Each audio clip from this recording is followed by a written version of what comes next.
Salut les gars, c'est Stian Moreau, j'espère que vous allez bien. Vous êtes toujours sur pokergagnant.fr, le site qui n'a qu'un seul objectif, vous faire progresser au poker. Aujourd'hui, on va faire une deuxième petite vidéo sur la série des foires à questions. C'est une série de questions que vous m'avez posées, que ce soit sur la page Facebook de Poker Gagnant, sur mon compte Twitter, sur la page YouTube aussi de Poker Gagnant. Et chaque semaine, on va essayer d'y répondre sur une petite vidéo comme ça. C'est un format que je trouve assez sympa. Et cette semaine, on avait une question de Joséphine Vandelu. Merci Joséphine déjà de nous avoir posé cette question. Et elle demandait quelle est, à combien je dois relancer pré-flop quand j'entre dans un coup. Est-ce que c'est plutôt 3 fois la big blind, 4 fois la big blind, 2 fois la big blind, de 2,2, 2,5, etc. Donc pour répondre à cette question, encore une fois, ça va dépendre de beaucoup de facteurs. Au poker, on ne peut pas tout le temps donner une réponse comme ça précise. C'est souvent il y a beaucoup d'éléments qui entrent en compte. Donc pour savoir à combien on doit relancer pré-flop, ça va dépendre déjà de la table. Est-ce que la table est plutôt serrée? Est-ce que la table est un peu fofolle? Est-ce que tout le monde relance très cher à 5 fois la blinde, 6 fois la blinde? Est-ce qu'il y a beaucoup de joueurs mauvais qui font gonfler les pots? Ou est-ce qu'au contraire, la table est plutôt serrée, ça joue assez calme, ça joue assez en ligne comme on dit? Ça va dépendre. Ça peut aussi dépendre de votre position à table. Encore une fois, on va peut-être jouer une range un peu différente, qu'on soit premier de parole ou qu'on soit au bouton. Ça va dépendre aussi évidemment des stack size, c'est-à-dire notre profondeur de blinde.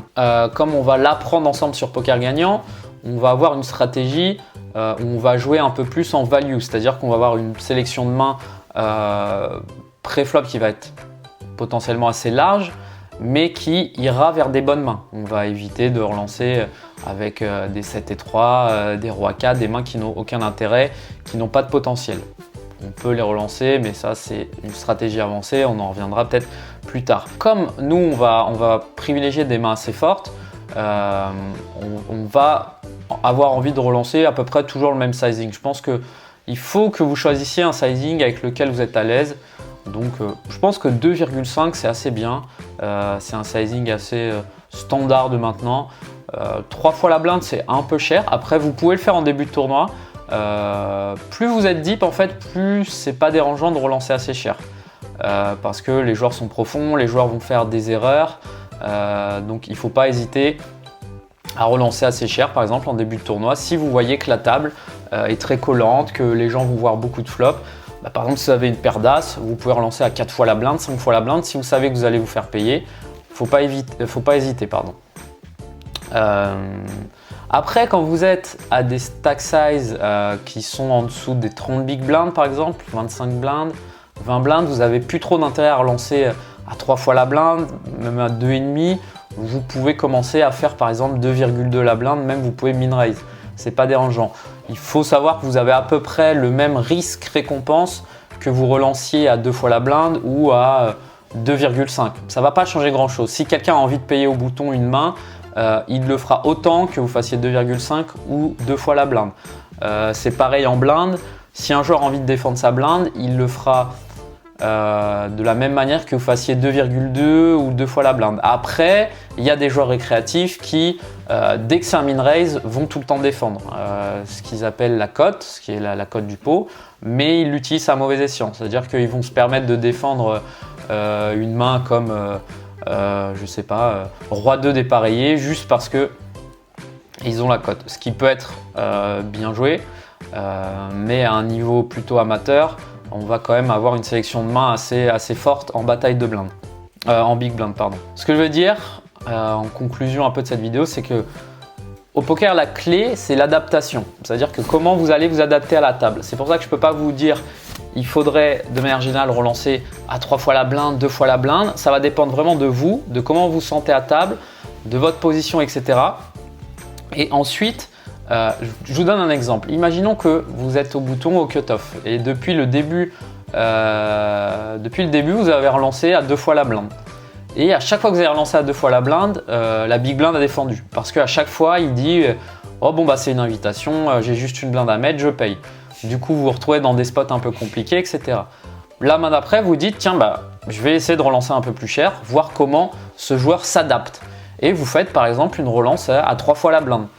Et là, ce joueur en question se dit ah bah là 3 blindes c'est un peu cher, je fold. Si par exemple vous voyez qu'en fait le joueur en big blind va tout le temps défendre à chaque fois que vous faites une mini raise et va toujours folder quand vous faites 3 fois la blinde, bah, vous pouvez très bien vous permettre de commencer à min raise des jeux très forts pour que lui défende et qu'il fasse des erreurs post-flop.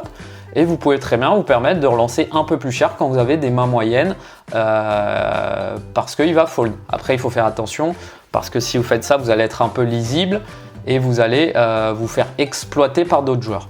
Mais de manière comme ça débutante, contre des joueurs qui ne vont pas spécialement faire attention à ce que vous faites, ça peut être une bonne adaptation. Voilà, c'était une petite idée que je vous ai donnée. Voilà, le conseil de base sur cette question de Joséphine, c'est de toujours garder le même sizing, c'est assez important.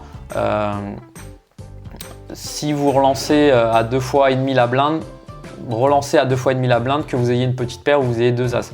Parce que je vois trop souvent des joueurs amateurs qui vont relancer à 3 fois la blinde avec une petite paire et 2 fois et demi les as ou les rois. Et ça, comme je vous ai dit juste avant, en fait, ces joueurs-là, moi je vais le voir et je vais réussir à les exploiter. Donc essayez de garder le même sizing à peu près, que vous ayez une main très forte ou une main très faible. Voilà, ensuite ça va être à vous de décider. Vous verrez qu'avec l'expérience de jeu, vous saurez exactement quel sizing est le mieux à utiliser selon votre position, selon votre image à table, vos stack size, etc. Voilà, j'espère que ça vous a plu. N'hésitez pas, si vous avez la moindre question dans cette série de foires à questions, on y répondra très vite. Posez-moi des questions sur mon Facebook, sur le Facebook de Poker Gagnant, sur la page YouTube, sur mon Snapchat, j'allais dire, sur mon Twitter, enfin même mon Snapchat hein, si vous voulez, Gloop94. Mais voilà, n'hésitez pas, vous pouvez nous contacter, vous pouvez nous envoyer des mails aussi et on essaiera d'y répondre sur une prochaine série de vidéos. Voilà, je vous dis bonne journée, j'espère que vous allez avoir beaucoup de réussite aux tables. Écoutez les conseils et je vous dis à très vite. Ciao!